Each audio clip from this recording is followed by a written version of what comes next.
সবাই আন্দোলন করছে, আর আন্দোলনে সবাই ড্রাইভাররা আছে, সব ড্রাইভার আছে, সবাই গরিব মানুষ আছে। 10,000 টাকা সবাই ইএমআই গাড়ি ভরছে। পোটা তাদেরকে এমন কনভিন্স করেছে যে তারা গাড়ি কিনতে একদম ব্যাপার হয়ে গেল, আর তারা গাড়ি কিনে নিচ্ছে। এখন পোটার সিস্টেম হচ্ছে যাকে তাকে সাসপেন্ড করে দেওয়া বা 5,000 টাকা করে নেওয়া। এটা হলো পোটারের অফিস। এমনকি ইনারা এমন অত্যাচার করছে, একটা বুড়ো মানুষকেও ছাড়ছে না, বয়স্ক মানুষ আছেন। আপনারা কিছু বলুন, সবাইকে সাসপেন্ড করছে তো? সবাই কি করতে চান? সাসপেন্ড নিয়ম সরাতে চান? আর ভাড়া কি দিচ্ছে? ভ্যান ভাড়া আপনারা দেখছেন, ভ্যান ভাড়া দিচ্ছে।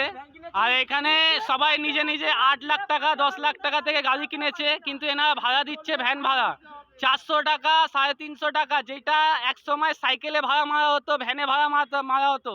আজকে সেই জায়গায় 8 লাখ টাকার গাড়ি কিনে 300 350 টাকা ভ্যান ভাড়া দিচ্ছে। বড় বাজার থেকে হাওড়া 500 টাকা 400 টাকা, যেটা এক সময় ভ্যানে যেত। আর তার মধ্যেও 12% কমিশন নিচ্ছে। তাহলে বলবেন দাদা, আপনাদেরকে যে সাসপেন্ড করেছে, কেউ একজন বলবেন কি কারণে সাসপেন্ড করেছে আর কেন করেছে আর কি হচ্ছে? শাকিল ভাই,